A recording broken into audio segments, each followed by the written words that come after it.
നീ നശിച്ചു പോട്ടെ, നീ ഗുണം പിടിക്കാതെ പോട്ടെ, ഇങ്ങനെയൊക്കെ പറഞ്ഞ് നിങ്ങളെ ആരെങ്കിലും പ്രാഗിയിട്ടുണ്ടോ? മഹാന്റെ ശിരസ് പിളർന്ന് അന്തരിക്കണേ. ഒന്ന് പ്രാഗിയെന്നല്ലേ ഉള്ളൂ, അതിനിപ്പോ എന്താ? എങ്കിൽ അറിഞ്ഞോളൂ, ഇത്തരത്തിൽ പ്രാകുകയും ശപിക്കുകയും ഒക്കെ ചെയ്യുന്നവർക്ക് ഭാരതീയ ന്യായ സംഹിത അനുസരിച്ച് 2 മുതൽ 7 വർഷം വരെ ജയിൽ ശിക്ഷ കിട്ടിയേക്കാവുന്ന ഒരു കുറ്റകൃത്യമാണിത്. BNS സെക്ഷൻ 351, 352, 356 എന്നീ വകുപ്പുകളിലായിട്ടാണ് ഈ നിയമം വിശദീകരിച്ചിരിക്കുന്നത്.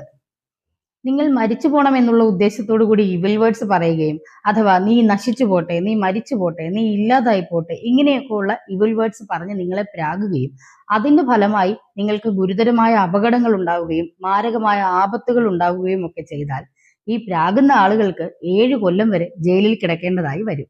ഒരു തരത്തിലും എന്നെ ജീവിക്കാൻ സമ്മതിക്കില്ലെന്ന് ഉറപ്പിച്ച് തീരുമാനിച്ചിറങ്ങിയിരിക്കുകയാണല്ലേ.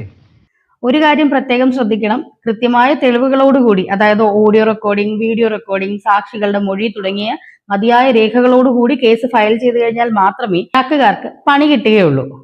ആവശ്യത്തിനും അനാവശ്യത്തിനും ഒക്കെ പ്രാഗി ശാപവാക്കുകൾ കൊണ്ട് നിങ്ങളെ ബുദ്ധിമുട്ടിക്കുന്ന ബന്ധുക്കൾക്കും ശത്രുക്കൾക്കുമെതിരായി ഇത്തരം നിയമങ്ങളുണ്ട് എന്ന് മനസ്സിലാക്കുക. ഇനി നമ്മൾ എന്ത് ചെയ്യുമല്ലയ്യ?